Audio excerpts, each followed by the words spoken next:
그 다음에 이렇게 베니아판으로 땅과 연결되도록 해놓고 여기 분봉 나왔던 벌통 그거를 여기를 향해서 탁 하고 요거는 그냥 패대기라고 그렇게 얘기를 합니다. 요거를 그냥 요 입구를 향해 가지고 세게 이쪽면 전체가 안쪽을 향하게 하고 세게 그냥 그러니까 그 하면은 벌통을 이렇게 앞으로 놓고 벌통을 앞에 보고 그냥 충격을 주면서 벌통을 털어버리는 거죠. 이 안쪽으로 들어가게. 안쪽에 한 벌이 3분의 1이나 3분의 2 이상 들어가도록 다 털어놓으면 조금 있다가 다른 벌들이 이 벌통 안으로 다 들어갑니다. 이게 이제 그렇게 수용하는 과정입니다. 수용하는 과정이고. 자, 그렇게 이제 수용까지 다 했는데 이제 중요한 것은 뭐냐면 벌들이 도망가지 않도록 해야 돼요. 그걸 벌들이 도망가는 걸 도고한다고 합니다. 도고라고 그랬죠. 벌들이 이렇게 집 속에 들어갔는데 그 안에서 이렇게 집을 짓습니다. 이거는 벌이 도망간 통이에요. 새로 아까 그렇게 수용을 했는데 벌이 벌통을 버리고 도망갔어요. 그래서 안을 보니까 이렇게 볼펜이 있는 볼펜 크기의 이런 집을 하루만 해도 지을 수 있고 이틀만 해도 지을 수 있고 분봉 나온 애들이 지은 집이 이렇게 집을 지어놓고 그냥 도망을 버리는 거예요. 알잖아요. 그죠? 자, 도고를 예방할 수 있는 방법은 꿀장을 넣고 수용하는 방법이 있습니다. 아까 수용을 할 때 여기 제일 위에 칸에는 꿀장입니다. 다른 통에서 꿀장 하나를 떼가지고 밑에 빈통 3개를 연결해가지고 수용을 하면 그냥 벌들이 도망가지 않고 그대로 수용 가능합니다. 계량벌통일 경우 애벌레가 있는 봉판을 충판을 넣어주면 된다고 이렇게 얘기하는 것과 마찬가지로 사각통에서는 그냥 꿀장을 넣어주면 그렇게 됩니다. 그 다음에 수맥 있는 곳에서는 도고를 잘하기 때문에 수맥 없는 곳 뭐 하는데 알 수가 없습니다. 그냥 운에 맡겨야죠. 그 다음에 진동이 없는 곳, 진동이 있는 곳에서는 도고를 합니다. 그 다음에 맞바람과 직사광선이 있고 개미나 기타 곤충의 해가 있는 곳 이런 것들이 다 도고 잘하는 곳입니다. 벌통 공간을 넉넉하게 해줘야 되는데 벌통 공간이 또 너무 좁으면 날은 막 더운데 한 4칸 정도 해줘야 되는데 2칸 정도만 촬영해주거든요. 그럴 경우 넉넉하지 않으면 도망가기도 하고 벌집이 무너지면 말씀드렸던 대로 벌집이 찢어져 가지고 벌집이 무너지면 벌들이 도고를 하는 겁니다. 벌집 무너지지 않고 분봉통은 원통과 이격시키라는 거죠. 분봉받은 벌통을 수용을 해가지고 그래서 원통하고는 좀 떨어져서 해놓으라는 얘기고 그리고 채매를 할 때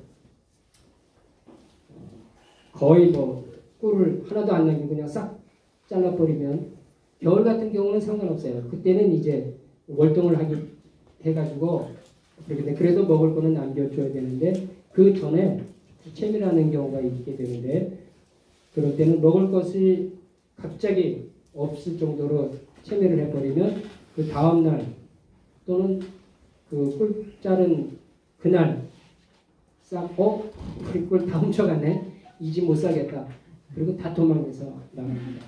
그러니까 채매를 할 때도 적당량을 채매를 합니다. 그렇습니다. 원통하고 분봉통 이게 거리 최소거리요. 가급적이면 그 수영하는 통은 원통의 뒤쪽으로 놔주시면 좋고요. 그리고 이격거리는 하여간 최대한도로 내 봉장에서 떨어뜨릴 수 있을 만큼 떨어뜨려 놓는 게 그런데 일단 분봉 나온 벌은 자연 분봉 나온 벌은 본통으로 안 돌아갑니다. 아무리 가깝게 놔도 기존 벌통하고 하여간 3m 정도만 떨어뜨려 놓으면 괜찮아요. 인공 분봉했던 통은 회기성이 있어서 본적으로 돌아갑니다. 반 이상 거의 전부 다 돌아간다고 보면 돼요.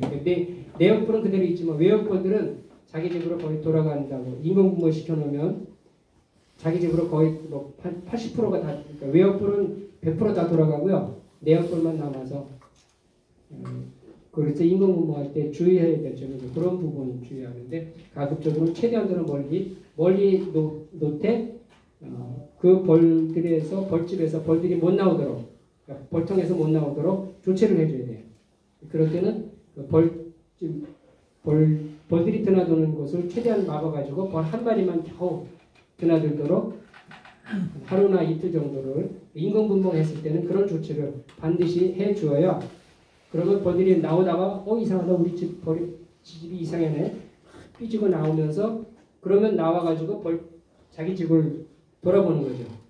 그러고선 떠가지고 자기 집을 이렇게 확인을 하고 우리 집이 아닌 것 같은데 그래도 뭐 이상하네 뭐 그렇게 하다가 붕 떴다가 회개하려고 그러다가 다시 이제 돌아오는 그런 경우가 있게 됩니다. 자, 이제 벌통을 보다 보면 관리해야 될 부분들이 몇 가지가 있는데 우선 병해충이죠.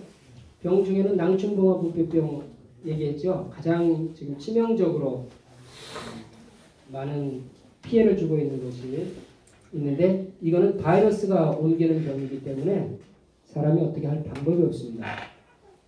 예방약도 없고 치료약도 없습니다. 현재까지 2009년부터 시작해서 2010년까지 작년에도 전국적으로 창궐했습니다. 그 다음에 노잘마병이라고 있는데 이건 설사병이에요. 겨울 전에 제대로 된 사용을 하지 못했을 경우 늦게까지 사용을 했든지 그러면 그걸 먹고 벌들이 설사를 하기 시작합니다. 봄에 일찍 벌한테 뭐 정식을 하는 경우도 마찬가지고요. 그럴 때 설탕물을 주게 되는데 찬 설탕물을 먹는다든지 또 그거를 제대로 소화를 못한다 그러면 노젤마병에 걸려서 이거는 벌이 똥을 싸게 되면은 묽은 똥을 싸고 그렇게 되어지는 이거는 좀 기후만 좀 바뀌어지면 병이 저절로 낫는 그런 병이 됩니다. 토종벌을 키우면서 중요한 것이 양봉도봉입니다. 양봉은 도봉을 내가 사용을 하든 하지 않든 무조건 발견됩니다. 그러니까 주변에 양봉이 있다. 지금은 없는데 이동 양봉이 온다. 그런 것 말씀드렸죠. 피하라고. 그러니까 양봉도봉은 막을 수 있는 방법이 거의 없다고 그렇게 봐야 되고 지금 여러 가지 방법을 쓰고는 있습니다만 쉽지는 않습니다. 그 다음에 말벌들이 있고요. 또 진드기나 응애 이거는 양봉보다 적습니다. 거의 피해가 없다고 그러는데 그런데 사각벌통에는 피해가 없는데 지금 계량벌통 시작한 지가 10년이 안 됐어요.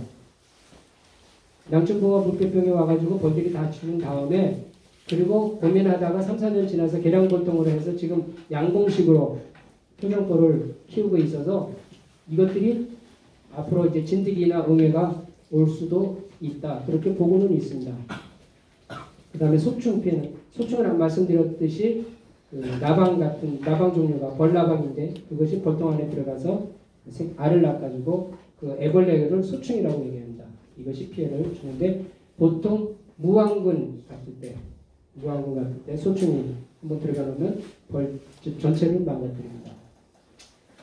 말벌이나 양봉 같은 거 이런 것이 오면 이런 망을 해가지고 뭐 배드민턴 채 또는 그냥 잠자리 채 거기다가 이런 양파망 해서 낚싯줄 같은 걸로 이렇게 묶어가지고 그러면 벌통에 날아오는 말벌들을 여기서 잡아가지고 씁니다. 그리고 이것이 지금 그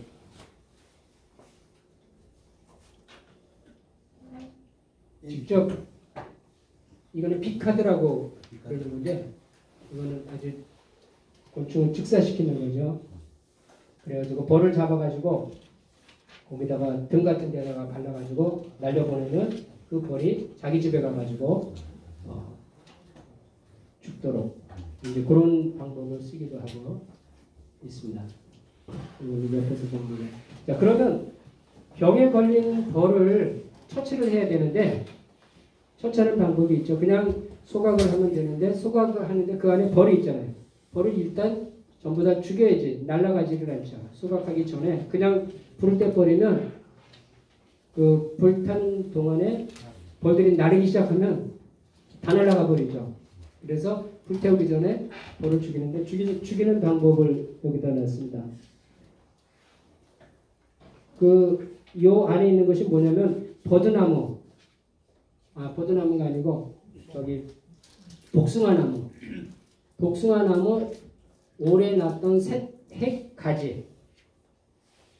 그거를 찢어가지고 벌통 안에 넣으면 벌통 안에 있는 벌이 그 찢은 향을 맡는 순간에 벌들이 즉사합니다. 거의 그냥 뭐 기절했다가 죽고. 그래서 그런 걸 지디겨 가지고 벌통 안에 넣으면 이렇게 이제 성충들도 죽고 그래서 애벌레들도 막 빠져나오고 그래서 벌들을 다 죽인 다음에 그리고 벌들이 하나도 없을 때 벌을 소각을 하게 되는 거예요. 그 다음에 이런 것도 귀찮으면 그냥 살충제 같은 거 그냥 뿌리거나 그렇게 생각보다 벌들이 금방 안 죽습니다. 워낙 수도 많고 그렇게 되니까 이거 다 죽이는데 한두 시간 걸릴 때도 있고요. 이렇게 눈물 나는 일들이 많습니다. 자, 말벌을 잡으려고 하는데 이제 말벌 유인액 있죠. 요거는 해서 그대로 좀 써보세요. 이런 말통에다가 여기에 이제 물 10리터, 설탕 2kg, 식초 반병. 이거는 그냥 뭐 사과 식초 그냥 싼 거 그런 거 하면 됩니다. 막걸리 한 병, 막걸리 그냥 이렇게 파는 병 있죠? 막걸리. 그 다음에 포도즙으로 되어 있는 써니텐 하는 게 포도즙 이렇게 되어 있는 그런 거 2병, 오란시 같은 거 해서 한 1.5리터 얘기합니다. 뭐 포도즙도 마찬가지로 그런 식으로 해놓고 그 다음에 참나무 가는가지 쪽에 참나무에 가면 이렇게 그 손가락 한 몇 개 정도 되는 그런 굵기 그런 가지를 꺾어가지고 이게 무슨 얘기냐면 가지가 생긴 지 그 해나 그 전에 있던 거예요. 묵은 가지는 진액이 별로 안 나기 때문에 새 가지를 가급적이면 잘라다가 이거를 이 통 안에 들어갈 수 있도록 조그맣게 자르고 그걸 가지 하나를 또 쪼개가지고 그래서 이 안에다 넣는 겁니다. 이 전부를 여기다 놓고 그리고서는 그냥 햇볕에다가 한 일주일 정도 방치하면 막걸리도 부패되고 뭐 이렇게 되면서 여러 가지가 이제 이게 다 발효가 되면 그러면 이제 이런 통들을 있죠. 이거는 그냥 2리터짜리 생수병 옆에다가 십자하고 그리고 여기 있는 병 위쪽을 한 요만큼을 잘라가지고 그냥 끼워놓는 겁니다. 끼워놔가지고 그냥 벌통 주변에다가 이렇게 그냥 매달아 놓는 거죠. 저 같은 경우는 한 10개나 15개를 만들어가지고 여기다가 이렇게 퍼가지고 그냥 놔둡니다. 이건 지금 몇 년째 쓴 거죠. 네, 해마다 이렇게 써가지고. 그러면 여기다가 이제 이만큼 넣어놓고 그러면 며칠 정도 지나가지고 쭉 봐서 이제 이게 자연적으로 증발이 되기 줄고 또 여기에 말벌들 뭐 이런 것들이 다 이 안으로 들어가면 양이 자꾸 줄어드는데 이것을 전부 다 꺼내가지고 그래서 이런 책을 하나 해서 요 안에 있는 거를 여기다가 뚜껑 열고 여기다 따르고 밑에는 그릇으로 해가지고 요런 그릇으로 준비해가지고 말벌 잡힌 것만 말벌이나 뭐 나방 같은 거 잡힌 거 넣고 그러면 요 안에 있었던 것들은 내용물 여기 있고 요거 다시 집어넣고 그리고 새 거를 여기다 해서 보통 한 요 정도 좀 채워놓습니다.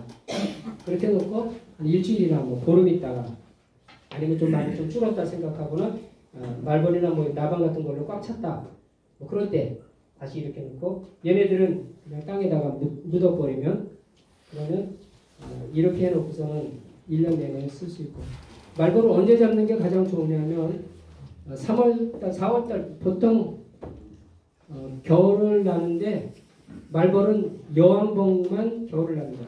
일벌들은 겨울 되기 전에 다 죽습니다. 그래서 살아남은 여왕봉들이 각 말벌집에서 500마리, 1000마리씩 가을에 태어나가지고 교배하고 그리고 걔네들이 월동을 하는 겁니다. 집집마다 뭐 집더미 속에 또는 아니면 따뜻한 데 그렇게 해가지고 그 500마리, 1000마리 중에서 한두 마리만 살아나면 걔네들이 다시 또 그만큼을 만들기 때문에 겨울을 나면서도 많이 춥고 그렇게 되지만 하여간 겨울만 잘 견뎌놔서 나오면 걔네들은 다시 또 말벌집을 만들고 그렇게 되는데 그래서 봄에 나타나는 애들은 다 여왕 말벌들입니다. 그래서 봄부터 잡아야 됩니다. 미리 해서 보통 날 따뜻해지는 한 4월 남쪽 지방 같은 경우는 4월 달부터 말벌들이 보기 시작하는데 그때 그런 걸 해놓으면 계속 잡을 수 있고 이제 이런 유인액을 쓰고 이런 유인액을 만들기 전에 하면 그냥 양봉장에서 파는 것들이 있어요. 유인액 파는 것들을 사가지고 내가 필요한 대로 이런 것들도 그냥 이렇게 수제작하지 않고 파는 것들이 있습니다. 뭐 한 4, 5만 원 정도 주면 이거보다 훨씬 제대로 된 그런 제품들을 팔고 말벌 유인액도 만들어가지고 팔고 그것들이 더 많이 잘 들어가죠. 그렇게 해서 사서 쓰시면 됩니다. 그렇게 저 유인액을 쓰는 방법이 있고요. 그 다음에 이 조절을 하는 방법이 있습니다. 양봉 도봉을 위해서 밤꿀이 끝나고 무밀기 소문을 좁혀줘야 되고 양봉이나 소충 피해를 방지하기 위해서 하는데 벌통 밑에 좌대라 그랬죠. 좌대를 보면 벌들이 드나드는 입구가 있는데 요 입구를 조절을 해주는 거죠. 그래서 소문 조절기라고 합니다. 여기 보면 조절기 형태가 여러 가지가 있습니다. 이렇게 생긴 것들도 있고요. 이렇게 생긴 것들도 있고 이렇게 생긴 것들도 있고 그렇습니다. 각 회사에서마다 만든 것들이 조금씩 다른데 형태는 이쪽을 아래로 가게 할 수도 있고 지금처럼 이렇게 할 수도 있고 그렇습니다. 겨울 같은 경우는 이쪽으로 벌들이 이건 한 마리만 드나드니까 이걸 전부 이렇게 밑으로 해가지고 완전히 닫으면 이쪽은 못 들어가고 여기 구멍 뚫린 거는 이제 공기가 통하도록 되는 거죠. 그래서 여기 구멍을 들락날락하고 벌수 조절을 합니다. 이런 경우 그냥 나무판이나 이런 걸로 막아서 벌들을 여기 한두 마리만 이렇게 드나들도록 이렇게 막는 경우도 있고요. 이렇게 조절기랑 여기 있는 것처럼 이런 것들도 조절하는 그런 방법들이 있는데 요거는 자세하게 유튜브를 보면 기존 강사님들이 여기에 대해서 쓰는 방법 이런 것들을 자세하게 설명을 해놨으니까 그런 걸 한번 참조해 주시고 오늘은 이런 게 있다는 정도로 아시고 그런 걸 활용해 주시면 좋겠습니다. 그리고 태풍이 불게 되는데 태풍이 불면 이 벌통이 넘어갑니다. 그래서 넘어가지 않도록 대비하는 방법인데 저는 이런 방법을 씁니다. 여기다가 끈을 이렇게 그냥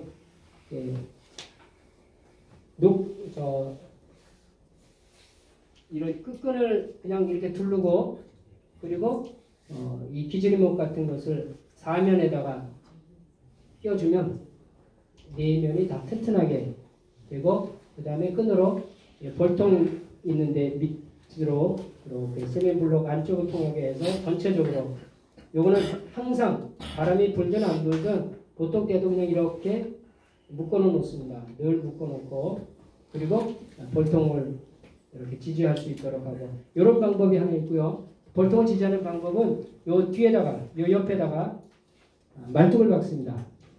굵은 말뚝을 한 뭐 이 정도 좀 올라오도록 굵은 말뚝을 박고 그 말뚝하고 벌통을 그냥 그러니까 말뚝은 땅 깊이로 많이 깊이 박을수록 좋겠죠.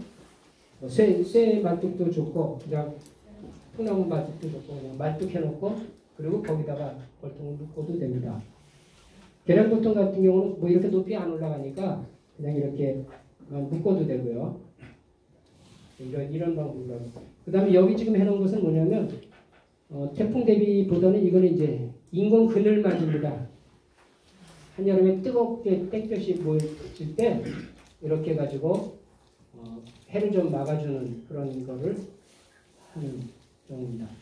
저는 요 위에 벌통 위쪽에 어떻게 하냐면 요거는 이제 비닐장판이에요. 그냥 비닐장판을 하는데 비닐장판 안쪽에다가 요런 사료포대를 겹겹이 해가지고 보통 한 2장이나 석 장을 3번, 4번씩 접어가지고 여기다가 넣어줍니다. 그거는 한여름에 뜨거운 복사열이 되는 거를 여기다가 넣어주면 그걸로 이렇게 커버가 뜨거운 열기를 커버시켜주고 겨울 같은 경우는 좀 따뜻하게 이제 그렇게 보온하는 역할을 하기도 하고 그래서 이렇게 쓰고 합니다. 어떤 때는 그냥 이런 뭐 스티로폼 박스 큰 거 뭐 덮어놓고 그렇게 하기도 하고 스티로폼을 사다가 길게 잘라가지고 위에다가 하는 경우도 있고 그렇게 됩니다.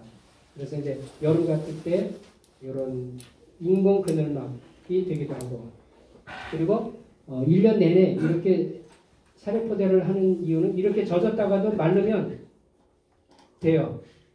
습기 배출이 자연스럽게 되기 때문에 그렇게 하면서 햇볕이 직접 닿는 것도 좀 커버되기도 하고 또 겨울에 약간 좀 보온 효과도 좀 있고 그래서 이거는 사시사철 됩니다. 제가 하는 볼통에 이렇게 올라가는 걸 보면 겁날 정도로 많이 올라가죠. 이건 초강군으로 볼을 육성을 했을 때만이 가능합니다. 그렇지 않고 볼은 있는 대로에서 내가 볼통을 많이 증식시키겠다. 막 4번, 5번 분봉을 해놓으면 그래서 볼통을 나 5통 들렸어. 사각볼통에 한해서 얘기를 하는 겁니다. 그렇게 하는데 5통 분봉받아서 따는 꿀과 한 통 이렇게 해가지고 받는 꿀하고는 한 통에서 받는 꿀이 더 많습니다. 여기는 요 밑에만 이렇게 되고 요 위쪽은 이렇게 다 꿀이라고 보면 되죠. 위쪽으로 되어 있고 그래서 위에서부터 집을 지어서 내려오면서 새로운 볼통을 밑에다 넣어주는 겁니다. 이제 거기 나올 겁니다. 자, 이렇게 쭉 올라갔는데 볼통을 어디다 넣어주냐면 요 좌대, 요렇게 보이는 게 이게 좌대입니다. 그죠? 볼통 위에 이렇게 좌대인데 좌대 위에다가 볼통이 이렇게 쭉 되어 있는데 이거 혼자 들려고 그러면 한 8개쯤 되기 시작하면 혼자 들기가 버거워지기 시작합니다. 더 되면 잘 못 들어요. 아주 힘센 사람은 잘 되는데 저는 좀 힘이 약해가지고 잘 못 들어서 그래서 약간 9칸 정도 넘는다 그러면 이런 기구를 씁니다. 이걸 봉광기라고 합니다. 봉광기는 제가 처음 볼을 접하게 된 다음에 이걸 구입을 했는데 당시 가격으로 한 9만 원 정도에 했는데 작년에 새로 이걸 만드신 분들이 작년 가격 올렸는데 보니까 15만 원에 요새 이런 봉광기를 팔고 있더라고요. 새로 만들어가지고 이 봉광기는 요 위에다가 이런 식으로 해가지고 볼통 뒤에다 해서 요 나사로 조이게 돼 있어요. 그럼 볼통을 양쪽으로 나사로 해서 조여가지고 그러면 볼통이 안 움직이죠. 그리고서 핸들을 돌리면 이렇게 해서 요 전체가 쭉 올라갑니다. 여기서부터 쭉 해가지고 올라와서 가운데 공간이 생기면 그 공간 생긴 데다가 빈 볼통을 이렇게 끼워주면 그래서 사각 볼통은 아래에다가 볼통을 끼워줍니다. 빈 볼통을 1개 넣어줄 때가 있고 2개 넣어줄 때가 있습니다. 최고 많아도 2개 이상은 안 넣, 2개까지만 넣어줍니다. 3개 이상 넣어주는 적은 한 번도 없고요. 그러면 1개 넣을 때와 2개 넣을 때의 차이가 있습니다. 어떤 때 1개 넣고 어떤 때 2개 넣느냐. 나는 무조건 2개 넣습니다. 나는 아주 무조건 그냥 한 서너 개 그냥 한꺼번에 다 줍니다. 근데 많이 주면 미련하게 관리를 안 하는 겁니다. 1개를 넣는 경우는 꿀을 받을 때입니다. 꿀을 받을 때는 1개만 넣습니다. 밖에서 꿀이 많이 들어옵니다. 그러면 볼들이 많이 내려왔을 때 1개만 넣어줍니다. 그러면 그 한 볼통에 집을 짓는데 그 한 통만 지어 내려오는 거죠. 그러면서 꿀을 위쪽에 저장을 합니다. 그런데 만약에 그때 2통을 넣어주면 벌집을 2개를 짓느라고 이만큼의 꿀을 저장을 해야 되는데 꿀을 저장하지 않고 벌집을 짓습니다. 벌집 하나 짓는데 쓰여지는 꿀이 양이 어마어마합니다. 그래서 꿀이 들어올 때는 1개씩만 넣어주고 그 다음에 봄에 이제 앞으로 꿀을 따야 될 때 그 전에는 2개를 넣어줘가지고 그럼 2개를 넣어주면 벌이 1개만 해서 끝이는 게 아니라 2개까지 벌집을 다 지어내려요. 그리고 그 다음에 옆에 것도 짓고 또 짓고 그렇게 해서 그러면 벌집을 많이 길게 지으면서 산란을 많이 하죠. 그러니까 벌들이 많이 태어나는 겁니다. 그러면 그때는 꿀을 저장을 하는 게 아니고 애벌레들을 많이 키워야 돼요. 사각벌통을 관리할 때는 그렇게 하는 겁니다. 무조건 1개 넣고 2개 넣고 그렇게 넣는 게 아무 때나 그냥 그렇게 넣는 게 아니고 봐서 벌수를 앞으로 늘려야 되겠다. 앞으로 조금 있으면 이제 꿀이 많이 나는 그런 철이 앞게 되면 그러면 요 기간 동안에는 내가 벌을 많이 키워야 되겠다. 그럼 2개씩 넣어줘가지고 벌을 키우는 겁니다. 그래서 이렇게 봉황기를 쓰는 거고요. 자, 이제 대충 이제 그런 것들을 하다 보면 어느덧 이제 꿀을 딸 때가 되죠. 그걸 채밀이라고 하는 겁니다. 여기 보면 벌집의 형태는 여러 형태가 있습니다. 대각으로 짓는 놈들도 있고요. 이렇게 입자로 짓는 애들도 있고요. 뭐 이렇게 꺾여서 처음에는 이렇게 대각으로 있던 애들이 밑으로 집을 계속 이렇게 넣어주다 보면 어느 순간에 요게 요만큼 뒤틀어집니다. 요만큼씩 요만큼 그러다가 한참 밑으로 내려가면 얘네들이 일자로 돼버려요. 대각이라고 해서 청개다리를 이렇게 박았는데 아니면 이렇게 박아놨는데 얘네들이 시간이 지나가면서 이렇게 대각으로 짓던 애들이 일자로 져버리는데 그걸 모르고 청개다리를 그냥 이렇게 껴져 놓으면 그러면 지탱이 돼야 안 돼요? 안 되죠? 벌집이 무너지는 이유 중에 하나입니다. 나는 분명히 청개다리를 해줬는데 분명히 내가 손거울을 넣어가지고 대각이 돼가지고 이쪽으로 열심히 했는데 뭐 그 밑에도 당연히 그렇게 될 거라고 생각하고 그냥 보지도 않고 그냥 밑에 또 청개다리 그렇게 넣어줬는데 그런데 어느 순간에 얘네들이 집을 짓다가 조금씩 이거를 각도를 틀더니 이렇게 그럴 때가 있어요. 그래서 가끔 가다가 한 번 정도는 벌집의 형태를 방향을 보기 위해서라도 내검을 해야 됩니다. 그걸 모르고 그 다음에 청개다리도 그런 내검 없이 그냥 무조건 찔러 놓으면 그런 허당 역할을 하는 경우가 있기 때문에 청개다리는 항상 90도로 한다는 거죠. 자, 꿀을 채밀하면요. 꿀은 이렇습니다. 온도에 민감합니다. 굽는 것을 소린다고 얘기를 합니다. 꿀이 소린다. 그리고 35도 이상이 되거나 그렇게 되면은 끓어 넘칩니다. 발효 현상이 생겨가지고요. 꿀이 넘쳐요.